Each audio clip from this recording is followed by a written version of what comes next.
السلام عليكم ورحمة الله وبركاته. ازيك حبايب قلبي؟ عاملين يا رب دايما تكونوا كويسين بخير وكده وبصحة جيدة. النهارده هنعمل حواوشي مع بعض، كلنا عارفين انا نزلته قبل كده، بس بعمل ايه؟ بصل وفلفل وثوم خلاص واللحمة وبدعكهم وبنحط فيهم ملح وسبع بهارات. انا بحط فيه 7 بهارات او وال وبتاع اللهم صل ايه والبهارات اللحمة. خلاص هنفتح كده وهنعمل كده اهو. بسم الله الرحمن الرحيم.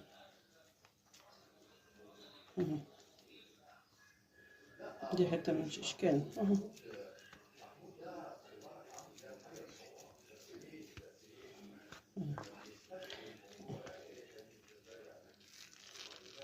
ونوزعها كده خلاص.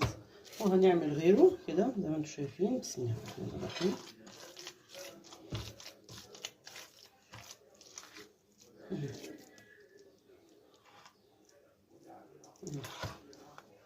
بسم الله الرحمن الرحيم.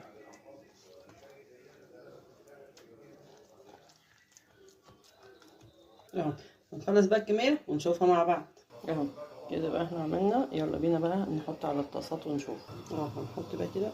بص بقى دي ليا عشان بقى تديها طعم كده والحلاوة كده بقى.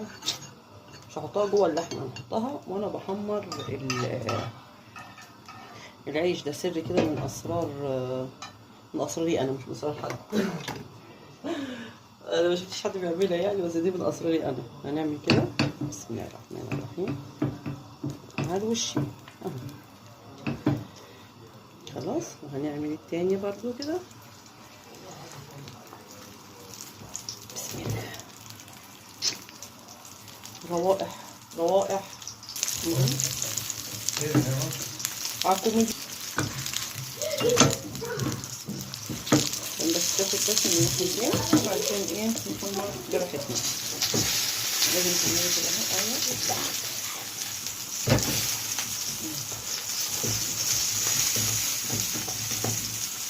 اهو بصوا خلصنا اهوت. بسم الله ما شاء الله، الله اكبر اهوت. بصوا الجمال عشان مش سخن خالص. شايفين اهو، شايفين الجمال كله اهوت. متنسوش بقى لايكات وكومنتات حلوه وكومنتات جميله من حضراتكم. لايكات جميله جميله بتساعدني وتفرحني زي ما انتم شايفين الجمال كله والحلاوه اهوت. وادي بقيه الحواوشي. مفيش احلى واطعم من ايه؟ من الحواوشي اللي هو العيش المصري اهو. تحفه تحفه.